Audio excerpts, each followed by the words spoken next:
So যা কিছুই হচ্ছে সমস্ত কিছুই হচ্ছে আল্লাহর ইচ্ছে অনুযায়ী হচ্ছে। এখানে রাসূল সাল্লাল্লাহু আলাইহি সাল্লামকে ব্যক্তিগতভাবে কোনো কিছু নিতে আল্লাহ সুবহানাহু ওয়া তাআলা নিষেধ করেছেন। তাহলে ফার্স্ট যে অংশটা এই আয়াতে, সেখানে আমরা দেখতে পাচ্ছি ইল্লা মা শা আল্লাহ। এটার তাফসীরকারগণ দুইটা অর্থ বলেছেন। একটা হচ্ছে পার্মানেন্ট রিমুভাল, যেটাকে হচ্ছে কোরআন থেকে আল্লাহ সুবহানাহু ওয়া তাআলা এই নির্দেশটাকে সম্পূর্ণভাবে রহিত করে দিয়েছেন। সেটা হচ্ছে সেই অ্যাব্রোগেশনের যে আয়াতগুলো রয়েছে সেগুলা। আরেকটা হচ্ছে টেম্পোরারি নেচার, যেটা হচ্ছে অস্থায়ীভাবে, এবং সেটা হচ্ছে রাসূল সাল্লাল্লাহু আলাইহি সাল্লামের মানবিক দুর্বলতার কারণে তিনি যে ভুলে যাচ্ছেন সেটাকে বোঝানো হতে পারে।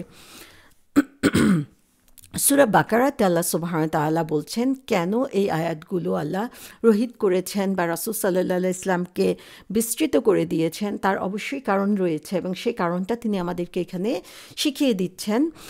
আল্লাহ বলছেন, আমি কোনো আয়াত রহিত করলে অথবা বিস্তৃত করিয়ে দিলে তদপেক্ষা উত্তম অথবা তার সমপর্যায়ে আয়াত আনয়ন করি।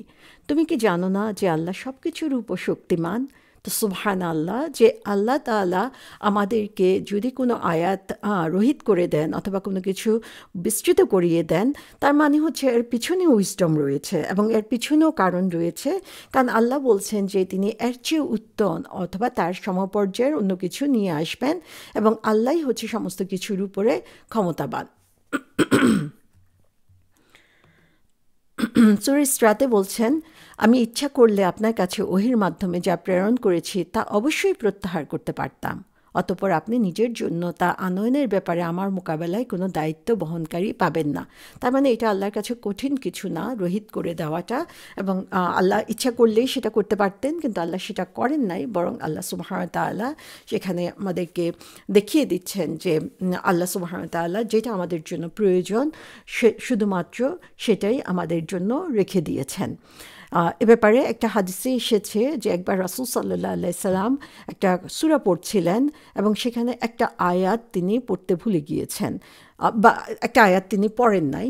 তো সাইয়েদে উবাই ইবনে কাব রাদিয়াল্লাহু আনহু বললেন যে, উবাই ইবনে কাব রাদিয়াল্লাহু আনহু ছিলেন যিনি আল্লাহর কাছে যখন কোনো ওহী নাজিল হতো তিনি সেগুলো লিখে রাখতেন। তো তার খুব ভালো জ্ঞান ছিল সেই সূরাটার ব্যাপারে, এবং তিনি ওইখানে প্রেজেন্ট ছিলেন।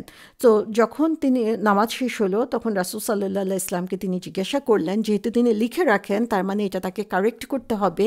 তো তিনি রাসূল সাল্লাল্লাহু আলাইহি ইসলাম জিজ্ঞাসা করলেন যে এই আয়াতটা কি অ্যাব্রোগেটেড হয়েছে, এই আয়াতটা কি রহিত হয়ে গিয়েছে বা কোরআন থেকে বাদ পড়েছে?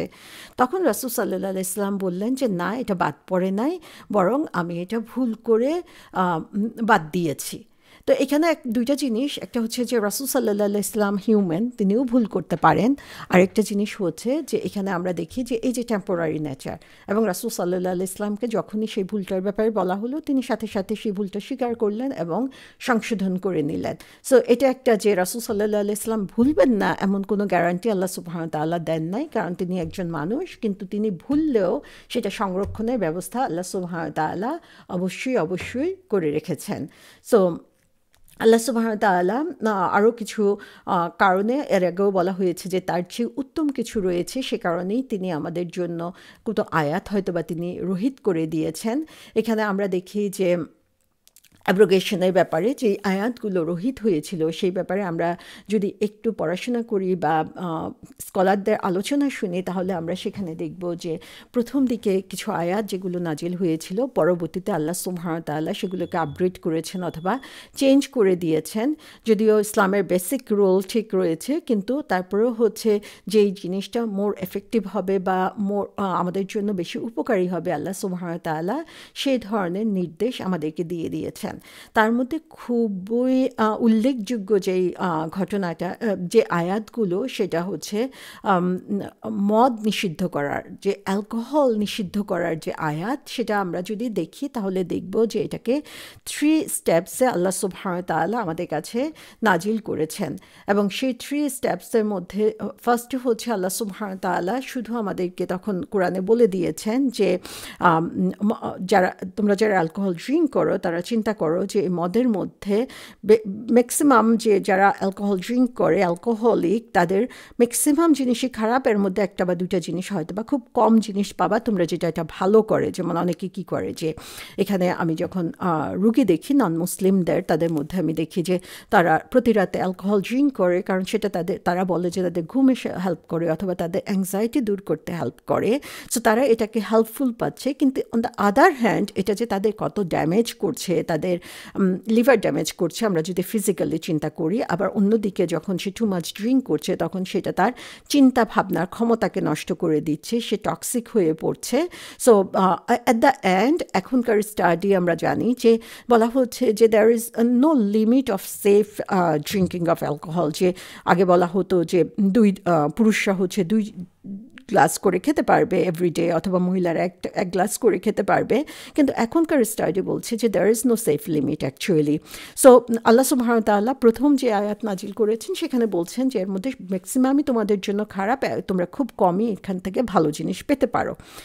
তারপরে যে আয়াত এসেছে সেখানে আল্লাহ সুবহানাহু ওয়া তাআলা বলছেন যে তোমরা মদ খাওয়া অবস্থায় নামাজের মধ্যে আসবা না, কারণ এটা তোমাদের চিন্তা শক্তিকে বিঘ্নিত করছে। তারপরে যখন মানুষ এটাতে ইউজ টু হলো এবং এটাকে সে অ্যাকসেপ্ট করলো এবং সে বুঝতে পারলো যে এটা কতটুকু উইজডমফুল, তখন আল্লাহ সুবহানাহু ওয়া তাআলা সে পরবর্তীতে আয়াত নাজিল করলেন যে যারা হচ্ছে মদ খাওয়া তোমাদের জন্য হারাম, কারণ এটা তোমাদের ইনটক্সিকেটেড করছে। তো এখানে আল্লাহ সুবহানাহু ওয়া তাআলা এই জাহিলি যুগে তারা এত বেশি ইউজড ছিল সেই মদের ব্যাপারে। আমরা জানি যে যখন মদ হারাম করার কথা বলা হলো তখন মুসলমানরা যখনই এই কথা শুনতে পেল তার ঘরে যে মদ ছিল সেগুলো রাস্তায় ছুঁড়ে ফেললো। সুবহানাল্লাহ, যে তাদের আনুগত্য বা তাদের কোরআন, রাসূল সাল্লাল্লাহু আলাইহি ইসলামের নির্দেশ, কোরআনের নির্দেশকে মেনে নেওয়ার ব্যাপারে তারা কত ওপেন মাইন্ডেড ছিলেন, যে তাদের মানে এটা তাদের অস্তিত্বের একটা অংশ ছিল, তাদের অভ্যাসের একটা অংশ ছিল, তারা সেটাকে ছুঁড়ে ফেলে দিলেন। এবং এমন অবস্থা হয়েছিল, বলা হচ্ছে যে রাস্তায় রাস্তায় হচ্ছে তখন মনে হয় মদের বন্যা বয়ে যাচ্ছিল। তো আমরা ইমাজিন করতে পারি যে কী পরিমাণ ড্রিঙ্ক তাদের কাছে জমা ছিল এবং কী পরিমাণ ড্রিঙ্ক তারা করত। তো সেখান থেকে আমরা দেখি যে আল্লাহ স্টেপ বাই স্টেপ এমনভাবে পলিসি নির্ধারণ করে দিয়েছেন যে মানুষ এটাকে অ্যাকসেপ্ট করার তাদের জন্য কঠিন হয়ে যায় না, যদিও যখনই নির্দেশ আসছে তখনই সেটা পালন করার জন্য তারা এগিয়ে এসেছে। তাহলে এখান থেকে আমরা দেখতে পাচ্ছি যে আল্লাহ সুবহানাহু ওয়া তাআলা লাস্ট যে আয়াত নাজিল করলেন অ্যালকোহলের ব্যাপারে, যে এটা টোটালি হারাম, তাহলে আগের 2টা নির্দেশ এখানে কিন্তু রহিত হয়ে গেল। তাহলে আমরা এখন আর আগের 2টা নির্দেশকে অ্যাকসেপ্ট করতে পারছি না, কারণ লাস্ট নির্দেশের মাধ্যমে সেটা নিষিদ্ধ হয়ে গিয়েছে।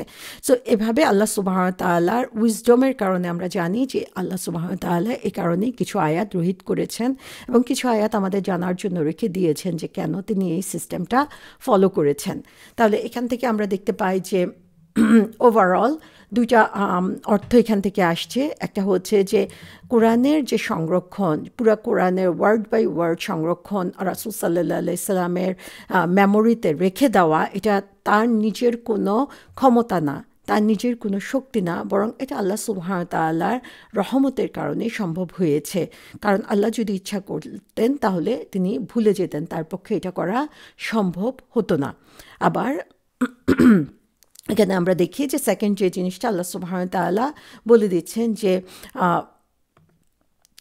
রাসূল সাল্লাল্লাহু আলাইহি ইসলাম যদি ভুলে যান তাহলে এটা হবে একটা এক্সেপশন। সো এই ব্যাপারেও রাসূল সাল্লাল্লাহু আলাইহি ইসলামের অস্থির হওয়ার কিছু নেই, বা তার ভয় পাওয়ার কিছু নেই, বা নিজেকে অপরাধী মনে করার কিছু নেই। সো আল্লাহ সুবহানাহু ওয়া তাআলা এমনিভাবে আমাদেরকে সুস্পষ্ট নির্দেশ যেমন দিয়ে দিয়েছেন, তেমনিভাবে রাসূল সাল্লাল্লাহু আলাইহি ইসলামকে প্রতিটা মুহূর্তে তিনি সহযোগিতা করেছেন, সান্ত্বনা দিয়েছেন এবং তার ভালোবাসা শো করেছেন।